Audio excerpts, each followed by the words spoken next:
Hi, my name's Matt. My kind of car modding background, owned cars since I was 13 years old, started out building muscle cars. Late 90s, early 2000s, I got into kind of the import scene, built a 91 Dodge Stealth RT twin turbo, which was my first big jump into it, wide body kit, bunch of custom body work, putting out 444 at the wheels, raced it and autocrossed it, sold that and was kind of looking for a new toy.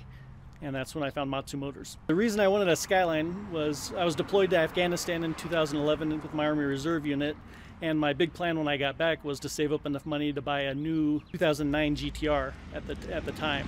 The prices on the 2009 GTRs didn't drop far enough for me to be able to do that.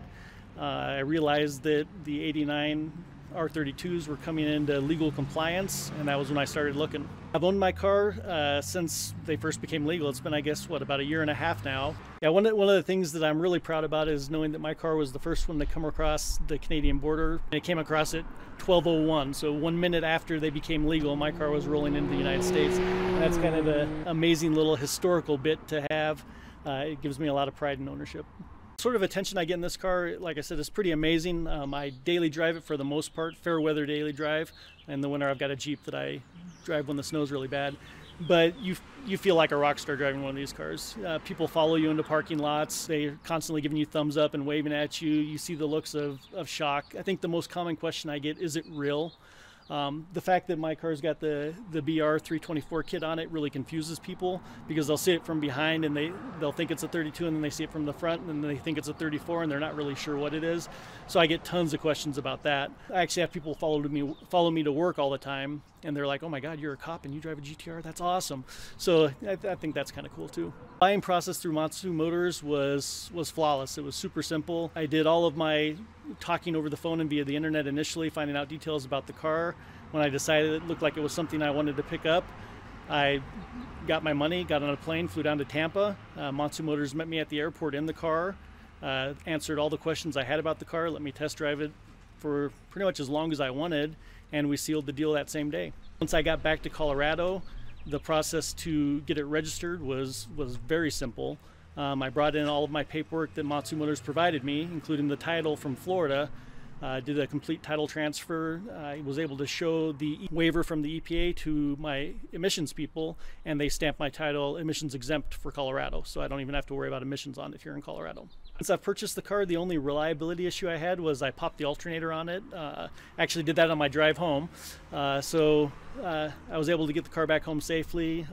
Get an alternator, wasn't difficult to find, found one on eBay.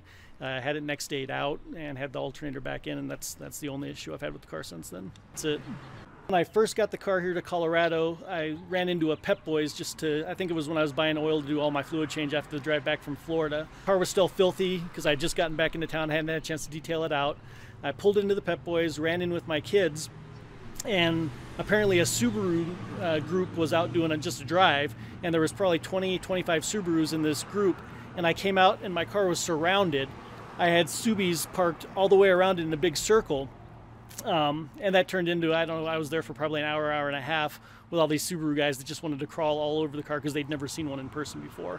And I think that's the biggest thing about driving a car like this is so many people have played them in the video games, they've seen them in the movies, but they've never actually been able to see one or touch one in person. And it's almost a dream come true, I think, for people just to be able to see one that up close and personal. So kind of my modding plans for the cars, when I first bought it, one of the first things I did was I got it home, changed out all the fluids, went through it, and made sure everything was a good baseline for reliability purpose. I took it up to a shop called the Boost Creep, and we did a baseline dyno run on it and made sure that when I upped the boost a little bit, it was still within safe running parameters. We upped it to right around 12 psi. And we put down 307 and 310 at the wheels. While that's a lot of fun, my in-state goal is going to be 500, 550 at the wheels. I think that's a good happy medium for a daily driver. I should be able to have fun with that and not get into reliability issues of breaking parts all the time. Body mod, since I've got the car, I switched out to the R34 GTR wheels, R34 carbon fiber hood, the carbon fiber rear trunk lid, and ridiculously large spoiler because it's a GTR. I would absolutely recommend Montu Motors as a premier GTR importer. They were one of the first really on the scene. They know the process. They make it seamless and flawless. I couldn't be happier with my purchase from Montu Motors.